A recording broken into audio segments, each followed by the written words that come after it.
Welcome to episode 2 of our build. Let's get this thing lifted.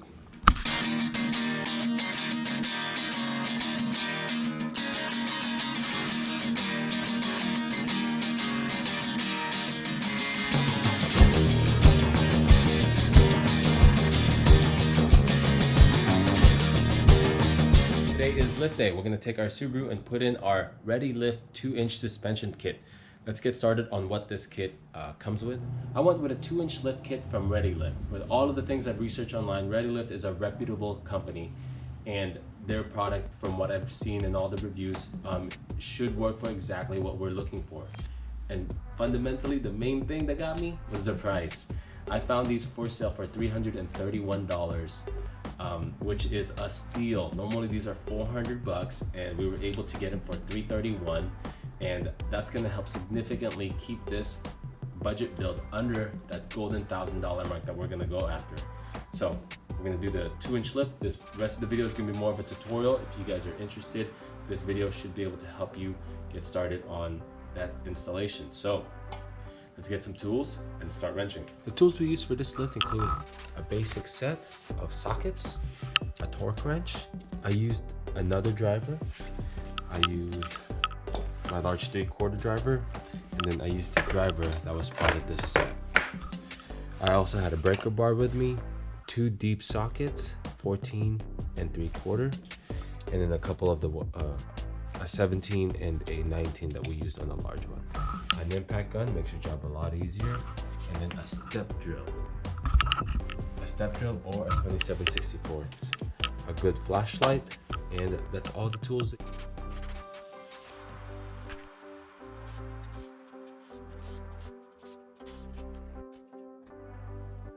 Step 1 is to remove this nut and disconnect your sway bar.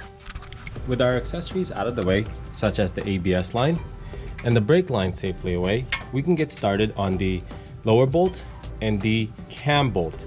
We're going to take these two out, followed by the top strut bolts. Make sure that the lower control arm is supported by a jack. You want to be able to make sure that there's not much shear force on these bolts so you can slide them out. So that's what we're going to do next.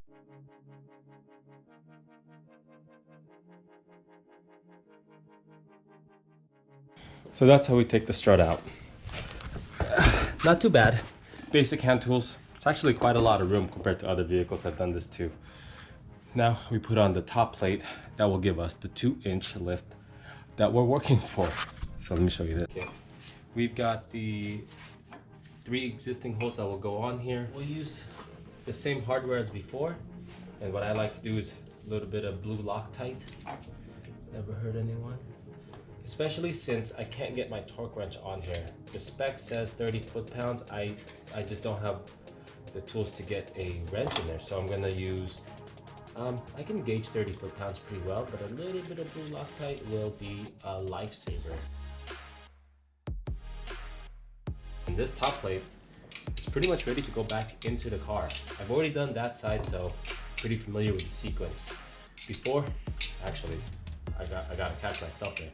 I do have to open up the top plate holes. You need a 27/64 drill, which I don't have, but I'm lucky because this is a step drill that has a 27/64 step. So we're in luck. I'm gonna bore that out and drop this back in once I torque this down.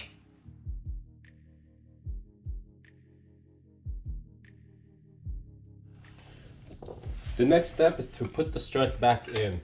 We're going to want to drop the lower control arm as low as we can while still slightly supported, about right there, so that we have the full room to get the strut all the way in there. Going to want, obviously, the knuckle to be up front. Got my arrow with the D pointing to the driver, and then I'm just going to slide it through.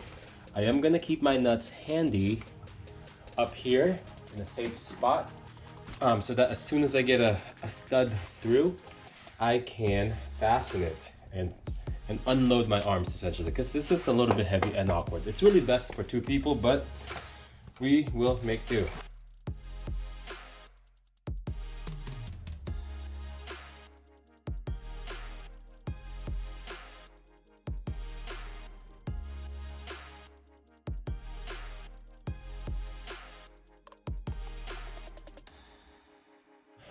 Now that we're back down here, We now have to connect the knuckle. I start with the lower bolt. Start with the lower bolt and then get the cam bolt in position. Don't do what I did and flip your cam bolt. Bolts are going this way. Head towards the driver, not towards the front. Gosh. So that was my problem here. Now that we've got our bolts in place for the knuckle, we do have to align our cam bolt here. Now, what we gotta do is if you see that there's a notch up here, you just gotta line it up so that all of the lines face inward and that our last notch is facing up, kind of like a timing chain. There you go. Just like that. We're gonna hold that in place as we tighten this bolt in position. Once you've torqued these two bolts at 95 foot-pounds, go ahead and place your ABS line and tighten down your brake line anchor. This next part for us is going to be the extension for the sway arm. Sway arm? Yeah. So you've got your extension bracket and your hardware. So it goes washer, bolt, washer, nut. There's a washer, they'll go on like this. And then we'll slip it through loosely because it is gonna take some finessing to get both sides lined up. The Subaru's back on her wheels. It's got a lot more spacing, which is exciting. So based on the instructions, I'm supposed to put it on its wheels and just kind of shake it around. Make sure that the struts settle in and then torque those down to 30. And that wraps up the front half of our lift. So far, pretty straightforward, not that difficult at all. But you just gotta be careful and torque everything down. So I'm gonna finish this up, flip the car now.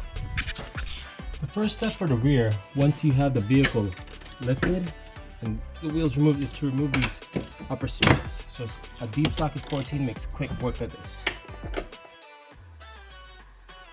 Next is to loosen but not remove the end sway bar end link. Next will be to take these two bolts out and let this dangle in the way.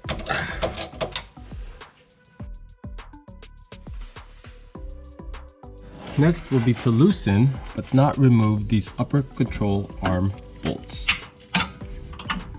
So breaking the upper and lower control arm bolts is pretty tough. Just patience, get a good breaker bar in there and just break it loose. You'll see it expand, and I think that's the play that you're trying to get. Good luck. Next step for us is to disconnect this member with these two fasteners.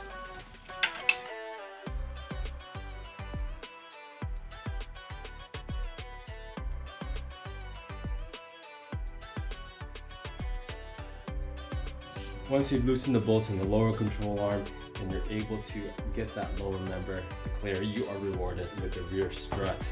Thank goodness. So now we get to put our top plate on this assembly. Using the existing fasteners, we get to put this top assembly on. We did the same trick again, a little bit of blue Loctite, and it says try to get it to about 30 foot-pounds. We're nearly there. We have the rear strut ready to go back into the car. We'll slide this through, position that lower member into these holes, put the bolts through, and then just go backwards order. But we're pretty much there, guys. I'm gonna take care of business right now and get going on getting it all back together. I'll catch you guys when the car's ready to get off the jacks. I forgot to mention these new brackets you gotta install to get your sway bar bushing a little bit lower to the new ride height. This was a bit of a pain. I had to open up the aluminum brackets to fit the whole pattern. So this is the only thing that didn't quite bolt up right.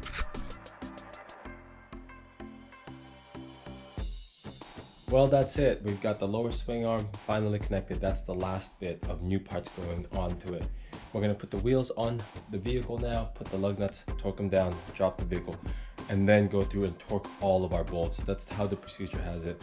They want you to let it settle loose and then go through and tighten everything down. 95 foot-pounds for the upper control arm, 30 foot-pounds for the struts up top, and just go through all of them. Well, that's it, guys. Congratulations. You've just gone through an installation for a ReadyLift 2-inch Subaru Outback suspension kit. Thank you guys so much for watching. Subscribe, because next episode we're going to go through what tires we're going to put on the vehicle. So thank you guys so much for watching. I hope you learned something, and have a good night.